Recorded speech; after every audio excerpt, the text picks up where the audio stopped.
Hey guys, leo tunapika viazi karai. Chemsha viazi vyako hadi viive.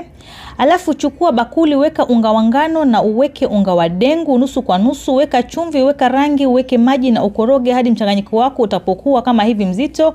Baada ya hapo chukua bakuli, uweke pilipili, uweke chumvi na limau kama itakuwa unapenda pilipili kufanya hivi. Chukua viazi vyako ambavyo tayari umeshavichambua.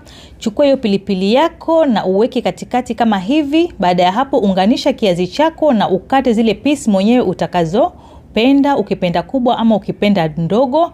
Baada ya hapo chukua ule mchanganyiko wako wa unga uliokoroga na uweke viazi ndani kama hivi. Alafu tuelekeni jikoni kwenda kuchoma viazi vyetu. Weka mafuta, baada ya mafuta kushika moto vizuri utaanza kuweka viazi vyako. Utasubiri baada ya dakika 5 vianze kuiva upande, alafu unageuza na kuvitoanisha. Baada ya hapo viazi vyetu vimeiva na kuwa tayari na mvutio mzuri kama hivi mnavyoona hapa. Mimi natolea viazi vangu kwa pilipili yangu ya limau ya Tajiri's Kitchen pamoja na ukwaju kutoka Tajiri's Kitchen. Hizo zote nauza na ni tamu sana. Natumai mkijaribu bidhaa hizi mtazipenda sana. Na karibuni sana katika chaneli yangu YouTube na asanteni, bye.